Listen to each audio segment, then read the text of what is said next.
আকাশকে ছুঁয়ে দেখার এক বিস্ময়কর ঠিকানা। পিতৃপক্ষ অবসানের পর দেবী পক্ষের আকাশে চাঁদ, পশ্চিম আকাশে সন্ধ্যে তারা যেন এই শহরকে করে তুলেছে আরো আনন্দ।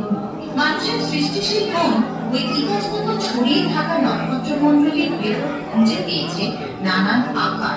ওই আকারের ভেতর ছড়িয়ে থাকা নক্ষত্রপুঞ্জকে কনস্টেলেশন বলা হয়। আজ শারদ সন্ধ্যায় দক্ষিণ আকাশে দেখা যাচ্ছে স্করপিও বা বৃশ্চিক রাশি, তার ঠিক পাশেই স্যাজিটেরিয়াস বা ধনু রাশি। উত্তর আকাশের দিগন্তে দেখা যাচ্ছে সপ্তর্ষি মণ্ডল, আর উত্তর দিগন্তের ঠিক 22.3 ডিগ্রির উপরে নিজ স্থানে অবিচল ধ্রুবতারা। ওই নক্ষত্ররা আসলে কি?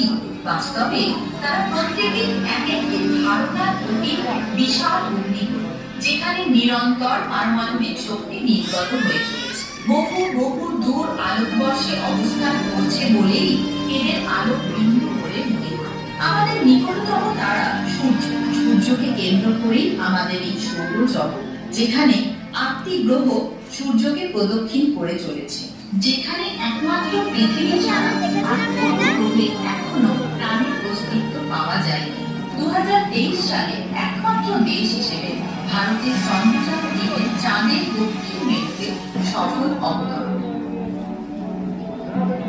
ইন্টারন্যাশনাল স্পেস স্টেশন পৃথিবীর কক্ষপথে মানুষের তৈরি এক চলমান বৈজ্ঞানিক গবেষণাগার। এটি প্রায় 400 কিলোমিটার উচ্চতার, প্রতি 90 মিনিটে একবার করে পৃথিবীকে প্রদক্ষিণ করছে। প্রায় 13.8 বিলিয়ন বছর আগে মহাবিস্ফোরণ বিগ ব্যাং এর মাধ্যমে জন্ম হয় এই মহাবিশ্বের প্রথম আলো, শক্তি ও কণা।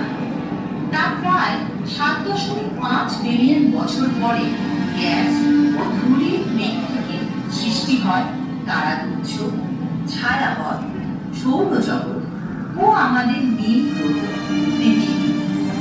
এই পৃথিবীতেই লক্ষ লক্ষ বছর আগে ঘটেছিল প্রাণের উন্মেষ, আর বহু বিবর্তনের পথ ধরে পৃথিবীর বুকে আবির্ভূত হয়েছিল অতি বুদ্ধিমান প্রাণী মানুষ। সে তার জ্ঞান, বুদ্ধি ও অনুভূতির আলোয় ধীরে ধীরে অনুধাবন করতে থাকে মা দুর্গার রূপে। তিনি সৃষ্টির আদি শক্তি, প্রাণের আশ্রয়।